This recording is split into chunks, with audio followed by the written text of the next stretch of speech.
Hi, I'm Kat and welcome to my channel. In this video, which is part of my wardrobe refactor video, I'm going to be talking through the clothes in my capsule wardrobe by the numbers.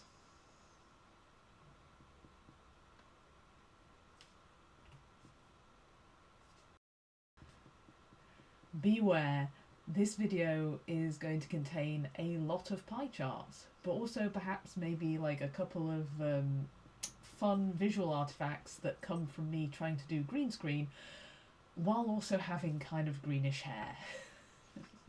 Okay, so if you're new to my ramblings on this subject, I'll recap. Last year, I went through my wardrobe and excised any garment that didn't fit me or didn't fit into one of my keep criteria. The main set of kept clothing was pieces that fit into my concept of a capsule wardrobe. So in one of the colours, burnt orange, teal, navy, grey or white. And the point of cutting down to a restricted palette was to kind of increase my mix and match ability across my wardrobe, and also to maximise the number of outfits that I can create, and to increase the chances of any individual item getting worn, because I've got plenty of options of what to wear that item with. So, having reached a relatively stable point in that journey, I thought it was time to review the situation with a spreadsheet, naturally, and some hard data, or relatively firm data. And a lot of what came out of this exercise was pretty much as expected, but it's always nice to have actual numbers to back up my theories and assumptions. But there were a few surprises too, so that was interesting. So, not a surprise, but also perhaps not ideal, is that I have 81 items in my capsule wardrobe. That's not really a capsule, that is more like a space station. And the first hit on the very quick and shallow Google that I did thinks that I should be aiming for about 30 to 50 items in a capsule wardrobe, and they're also counting shoes and coats, which I'm not. So I'm just happy that I didn't count the number of items in my wardrobe before I did a clear out, because that would have been a disturbing number of items. Okay, and yeah, it's not like I am out there buying clothes left, right, and centre. Some of these items are decades old. Like my oldest item that is still in wearable condition, I bought it when I was 15. I'm 40 now. I just tend to either wear things until they are unrepairable, or hoard them just in case they come back into my personal style or I get that thin again. Okay, so taking the long view, this is probably an average of about 5 or 6 garments acquired each year. Viewed all together, it certainly seems excessive. Anyway, 81 is where it's at. I'm going to try and decrease that number rather than increase it going forward. Well, let's do the pie charts now. So first up, I categorised my items into tops, bottoms and dresses. Unsurprisingly, I had very few dresses, like a lot of folks who wear a different dress size on their upper and lower halves. Yeah, I'm a separates girl. It just makes things easier. Nearly 2/3 of my wardrobe is tops. Okay, that's also as expected. I tend to layer up on tops, depending on the weather and the circumstance. I think a fair chunk of those tops, and a fair chunk of my wardrobe in general, are sort of things in like a jersey fabric, t-shirt, vest top or tank top, that I use as undershirts, underlayers in the winter, or as standalones in the summer. Right, so with that in mind, I also categorised each item by the season that I'd wear it in. So this massive chunk, whose label I'm obscuring. Let's get over there. Are called transitional pieces, which means to me that I would wear them all year round, usually in layer combinations. So I have a few pieces that I would consider summer only, which is namely sort of shorts, short skirts, lightweight dresses, stuff like that. And then a couple of bits that I would consider winter only, and this is mostly big jumpers. I think that there are some transitional pieces in my wardrobe that others would categorise as winter wear, like, I'd never wear that in August. In response, I submit into evidence the British climate. It's there's always room for jackets. Okay. So next up we've got colour. So this was the number one selection criteria for me when I was cutting down my hoarder's wardrobe. And I was very interested to see how strongly each colour is represented across the whole spectrum of my wardrobe. Teal is the strongest player, and I think this is partly because it's been easier to find in the shops over the past decade or so than the burnt orange. Finding pieces in the right sort of orange, not too red, not too bright, not too yellow, or not too brown is quite tricky. And even with those strict requirements on colour, there's a lot more variation in like hue and saturation of the oranges in my wardrobe than in the teals in my wardrobe. So another thing that is unsurprising but perhaps worth some thought is that multicoloured items are only about 13% of my whole wardrobe. And I was being really generous in my definition of multicoloured. Even like a white and navy striped top went into this category because, hey, it has two of my colours in it. Whereas I feel like when you say multicoloured, most people don't consider white as a colour in that. Yeah, it's background. It's the blank page. I know that I am very drawn to block colours, and I tend to lack confidence in incorporating patterned fabrics. I'm not sure how I'm supposed to feel about this going forward. Should I be mindfully trying to incorporate more pattern into my life, get out of my comfort zone, maybe find something interesting there? Or should I just be embracing that big blocks of colour is my style and, rolling with it? We shall see. So let's now just have a quick look at how the colour data breaks down by item, by item category. So this is just my tops, and here the balance between the teal and orange, it's better. White is more strongly represented here than in the overall, and in fact that is because every white item I own is a top.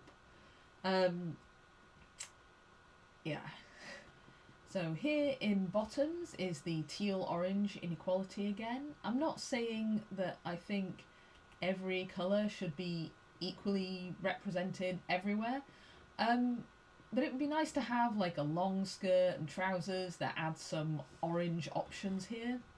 That's not essential.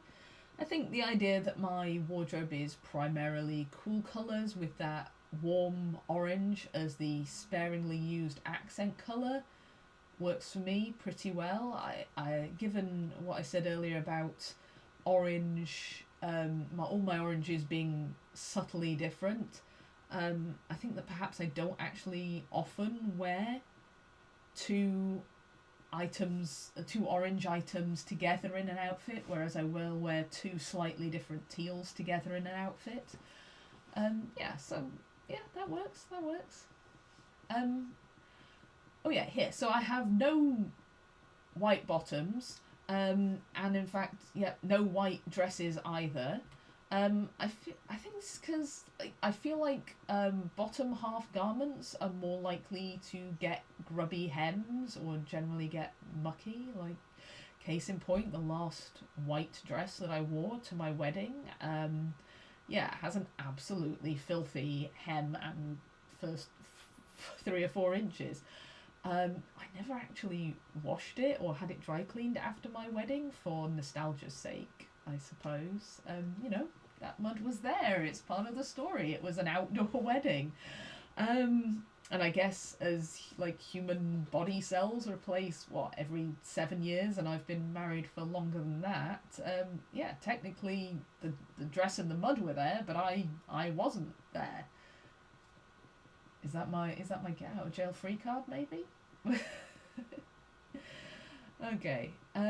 What else we've got in dresses? Oh yeah, I don't have any navy dresses in the dress section. But I've got a nice cotton linen blend in my fabric stash and a plan to rectify that at some point. But as I'm not a big dress wearer, it's not actually a big priority. And here we've got all the colour pie charts together, just sort of for comparison about how that plays out in each category of clothing. Okay, so next up, I wanted to know what's the primary fibre in each item. So I've got a fair few garments that were blends, but I just went by the highest percentage fibre listed first on the label. For future purchasing or making of clothes, I've committed to only bringing natural fibres in, but I have a fair amount of polyester already in play, and added to the acrylic section there, which is the other synthetic fibre in my wardrobe. Synthetics make up about a quarter of my wardrobe, which is not great in terms of sort of washing microplastics into the environment. Yes. So, though I am trying to wash my clothes less often now and to use other methods to freshen or clean them between washing machine washes, so mostly like steaming or spraying with alcohol or the like. What else have we got here? Yeah, a point of interest for me was just how much viscose I had in my wardrobe. Yeah, a lot of my garments that I was there ready to put them in the spreadsheet as polyester, yeah, it turned out to be viscose once I got to reading actually reading the label.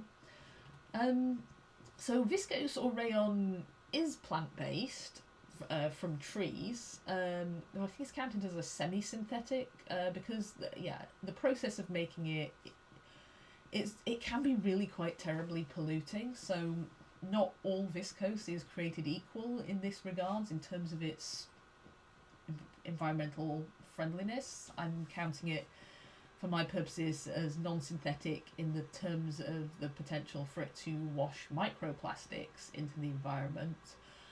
But we'll take into account, and consider it with care when I'm buying new clothes or fabric. What else we got? Oh yes, I had a fair amount of surprise wool, and I was calling it surprise wool. Because most of it's actually blended in with fabrics. With other fibres in the fabrics that are in my more structured office wear. And yeah, it was a surprise to me because I had spent quite a lot of years not treating these garments like wool, just throwing them in the same cool wash and, God forbid, tumble drying them with everything else. They survived. They seem fine. They're not felted or pilled, but I'll be more careful in the future. What's next? Yes. So formality. So this is like a bit of a qualitative measure. This is, just like my opinion. But broadly, 1 is the most scruffy, so like my zip-off leg walking trousers or scruffy festival jumper, and 5 is most formal, like a silk velvet jacket or an evening dress, if I had one of those in this capsule. The 2 to 4, the mid-range, kind of includes anything I'd happily wear to my office, which, because software industry, has quite a broad definition of smart casual. And it's not a surprise to me that most of my wardrobe is a 2. It's at the more casual end of the office acceptable spectrum. But each of these items, I can easily dress it up with a higher formality item that, you know, yanks the whole outfit up the scale into a bit of a classier look. Yes, next up. So what sources did I use to build my capsule wardrobe from? Pretty happy. Over 50% was a shop my closet situation. These are things that were already in my wardrobe from years of buying stuff that fit a theme and that had created my personal style almost without almost without realizing it. And I think to note that some of the things in the made category were also already in my wardrobe too, but I think the majority of the made category are pieces that I've been making as part of this wardrobe refactor. It's kind of unfortunate to note that a lot of the clothing that I've made over the entire history of my life is much too small for me now. In fact, the only 2 made items that were in my wardrobe and made into my capsule are both made in stretch fabric. So, yeah, I'm going to read into that what I need to. And that a lot of my earlier life sewing was woven fabrics, darting, very fitted, and I don't fit them anymore. I didn't get rid of them either to the charity shop or Vinted or anywhere else. I have them all packed up, nostalgia keepsakes. I don't think I can ever get rid of a garment I made, you know, just, still a bit of a hoarder. So there we go. But yeah, so because of that reason and the fact that I sized out of a lot of clothes that I'd worn, I made. The made category is majority stuff that I had recently made as part of this renewed interest in clothing and style.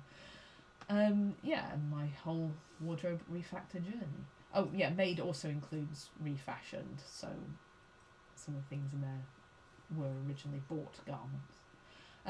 Okay, so of the new to me items that have joined my wardrobe, most of those have been sourced secondhand from Vinted, where I also sold a bunch of my outgoing garments, and I'm done with that now. Everything out, everything in, no more Vinted.